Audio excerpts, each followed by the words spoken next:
সেনাপ্রধান জেনারেল ওয়াকারুজ্জামান সাহেব বঙ্গভবনে নামাজের ইমামতি করে এখন কারো কারো কাছে বিপাকে পড়েছেন। মনে হচ্ছে যেন তার নামাজে পড়ানোর দৃশ্যটা দেখে অনেকেরই অসহ্য হচ্ছে, সহ্য করতে পারছেন না। মূলত যারা সহ্য করতে পারছেন না তারা জেনারেল ওয়াকারুজ্জামান সাহেবকে শুরু থেকে আজ অবধি সহ্য করতে পারছেন না। সারা বাংলাদেশ যখন প্রশংসায় পঞ্চমুখ সেনাপ্রধানের এই সুন্দরতম কাজের জন্য বাংলাদেশের প্রত্যেকটি প্রান্তে আমাদের যুবক, তরুণ, শিক্ষক, ছাত্র, ছাত্রী, বয়স্ক সবাই মিলে যারাই একটু অনলাইনে অ্যাক্টিভ থাকেন প্রত্যেকেই আজকের তাকে নিয়ে পোস্ট করছেন, তার প্রতি শুভকামনা জানাচ্ছেন এবং তার এই কাজটিকে বাংলাদেশের মানুষ বেশ ভালোভাবে নিচ্ছেন। সেই সময়ও কিছু কিছু নাগরিক, কিছু কিছু মানুষ তারা তাকে প্রশ্ন তুলে দিচ্ছেন যে এই নামাজটা আসলে কোন উদ্দেশ্যে উনি পড়িয়েছেন, ওনার ভিতরে ভিন্ন কোনো উদ্দেশ্য আছে। আবার কেউ কেউ উদাহরণ সৃষ্টি করছেন আপনার মিশরের আব্দুল ফাত্তাহর সাথে, তিনিও নামাজের ইমামতি করছেন। মানে বাংলাদেশে আমাদের প্রত্যেকটা জিনিস চিন্তা করতে পারেন আপনি যে আমরা কতটা নিচু মানসিকতা নিয়ে অনেক সময় চলাফেরা করি, যেখানে সমস্ত জায়গায় জেনারেল ওয়াকারুজ্জামান সাহেব জনতার সামনে ভালোবাসা পাচ্ছেন। বাংলাদেশের মানুষ তার প্রতি কৃতজ্ঞতা জানানো উচিত। সেখানে কিছু কিছু মানুষ এখনও তার নামাজের দৃশ্যটাকে ভিন্ন অ্যাঙ্গেলে খোঁজ করার চেষ্টা চালিয়ে যাচ্ছেন।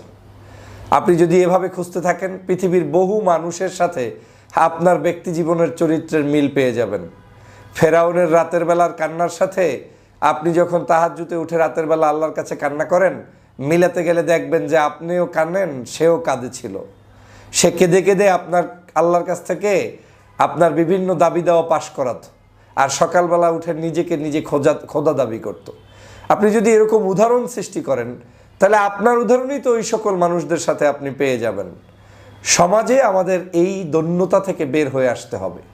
আমরা একজন মানুষকে অ্যাপ্রিসিয়েট করতে জানি না। আমরা যারা আমার পাশে দাঁড়ায় তাদেরকে শত্রু বানিয়ে দেই, যারা আমার জন্য কাজ করে, আমার দেশের জন্য লড়াই করে, আমার মানুষের জন্য কাজ করে, তাদেরকে আমরা শত্রু বানিয়ে দেই। এবং সবচেয়ে ভয়ানক হচ্ছে আমরা আমাদের কাছের মানুষদেরকে দূরে ঠেলে দেই। যেই মানুষগুলো আমার দুর্দিনে এক ফোঁটা পানি নিয়েও যদি আমার পাশে এসে থাকে, সেই এক ফোঁটা পানির জন্য অন্তত পক্ষে তার প্রতি যে কৃতজ্ঞতা থাকা উচিত, সেটা আমাদের এই বাংলাদেশের অনেক জায়গায় সেই কৃতজ্ঞতাটার অভাব রয়েছে। আমি এগুলো দুঃখ নিয়ে এজন্য বলছি, জেনারেল ওয়াকারুজ্জামান সাহেবের ভূমিকা 5 তারিখে না থাকলে 5ই আগস্ট বাংলাদেশের মানুষ শেখ হাসিনা বিমুখ স্বাধীন বাংলাদেশ দেখতে পারতো না। এটা যত বড় আপনি শক্তিশালী হন, আপনার কথার জোর থাকতে পারে, আপনার বক্তব্য জোরে থাকতে পারে, আপনার অনেক কিছু থাকতে পারে, কিন্তু এত সহজ নয় একটা দেশ সমগ্র সেটআপ, পুলিশ, বিজিবি, র্যাব, সেনাবাহিনী, অন্য সকল বাহিনী, যেই সেটআপগুলোর সবগুলোই আওয়ামী লীগের, শেখ হাসিনার হাতে গড়া, সেই সকল সেটআপ ভেঙে চুরে চুরমার করে দিয়ে একটি সরকারকে তাড়িয়ে নতুন কিছু সম্ভাবনা তৈরি করা, এটা এত সহজ নয়। আমরা আন্দোলন করেছি, প্রত্যেকে যার যার জায়গা থেকে ভূমিকা পালন করেছি, এজন্য আমরা সবাই সবার প্রতি কৃতজ্ঞতা।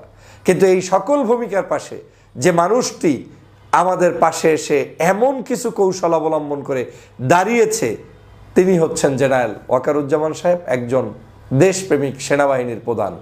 হ্যাঁ, জেনারেল ওয়াকারুজ্জামান সাহেবকে আপনারা যেভাবে হয়তো ব্যবহার করতে চান, যে তিনি চাইলেই অনেককে মারপিট করবেন, এটা করবেন, সেটা করবেন, হয়তো তার কাছ থেকে অনেক কিছু সেই সকল নোংরা কাজ আপনি আমি পাচ্ছি না। আমাদের এক্সপেকটেশন এরকমই, একজন ক্ষমতা থেকে চলে গেলে পরবর্তীতে যে ক্ষমতায় আসবে বাংলাদেশটা তার মনে করে যা ইচ্ছা তাই করবে।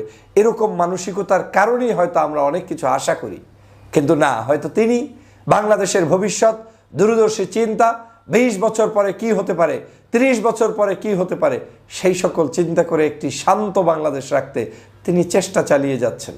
এটাই এখন তার জন্য পথের কাঁটা হয়ে দাঁড়িয়েছে। প্রিয় বন্ধুরা আমার, আমি জেনারেল ওয়াকারুজ্জামান সাহেবের ইমামতির এই দৃশ্য দেখে আপ্লুত হয়েছি। কালকেও আমি একটি ভিডিও দিয়েছি এবং বাংলাদেশের সিংহভাগ মানুষ, আমি মনে করি 99%, 98% মানুষ তার পক্ষে দাঁড়িয়েছে।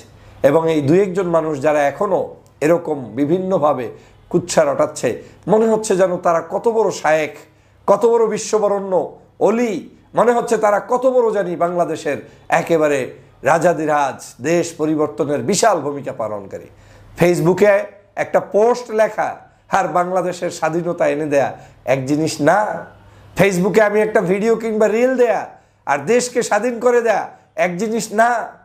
আমাদের বুঝতে হবে স্বাধীনতা সার্বভৌমত্বকে রক্ষার জন্য যেখানে ঐক্যের প্রয়োজন, সেখানে আমরা অনৈক্য ছড়িয়ে ছড়িয়ে বাংলাদেশকে আজকে কোথায় নিয়ে যাচ্ছি এটা আমাদেরকে অনুধাবন করতে হবে। একটু খেয়াল করে দেখেছেন শত হাজার সমালোচনার মধ্যেও এই সরকার কত সুন্দরভাবে বাংলাদেশকে পরিচালনা করছে। খেয়াল করে দেখেছেন রমজানের মধ্যে ঈদকে কেন্দ্র করে সমস্ত জায়গায় মানুষের যে আনন্দ উচ্ছ্বাস। গতকালকের একটি ইফতার মাহফিলে এক ভদ্রলোক বলতেছিলেন এবছর ব্যবসায়ী মহলের কাপড়ের বেচাকিনা এত বেশি হয়েছে, এখান থেকেই প্রমাণ হয় মানুষ কতটা স্বস্তিতে আছে, খাদ্য দ্রব্যমূল্য নিয়ন্ত্রণে আছে। আমি গতকালকে সম্ভবত বশির সাহেবকে ধন্যবাদ জানিয়েছিলাম, একজন উপদেষ্টা যিনি বাণিজ্য উপদেষ্টা, অথচ আমরা তো তাকে তুলোধনা করে দিয়েছিলাম নিয়োগপত্র পাওয়ার পরে। সব জিনিসই আমার মতো আপনার মতো চিন্তা করা এটা কোনো জাতির স্বস্তিদায়ক নয়। আজকে সেজন্য বলছি জনাব জেনারেল ওয়াকারুজ্জামান সাহেব বাংলাদেশের এমন জায়গায় একটি ইমামতি করলেন এবং এটা একটা সিম্পলি ইমামতি ছিল, হয়তো পরিকল্পনা না, কিচ্ছু না, হয়তো 10 জন 20 জন মানুষ ওখানে বা 50 জন মানুষ গিয়ে উপস্থিত হয়েছে, সাথে সাথে নামাজ পড়াও। জেনারেল ওয়াকারুজ্জামান সাহেবকে হয়তো পিছন থেকে রাষ্ট্রপতি কিংবা যে কোনো ব্যক্তি সবাই মিলে বলেছেন আপনি সামনে যান, কারণ তারা জানেন তিনি একজন আমলি পরহেজগার মানুষ, তিনি একজন ধর্মচর্চার মানুষ, অতএব তাকে সামনে দিয়েছেন। এই জিনিসটাতেও অনেকেরই অসহ্য, এই যাদের এই ধরনের রোগ এবং মানসিকতা তারা কোনোদিন সফল হতে পারে না। তো একটা জিনিস দেখবেন, তারা শুধু দেশে গ্যাঞ্জাম পাকাতে পারে, দেশের মধ্যে অশান্তি সৃষ্টিতে।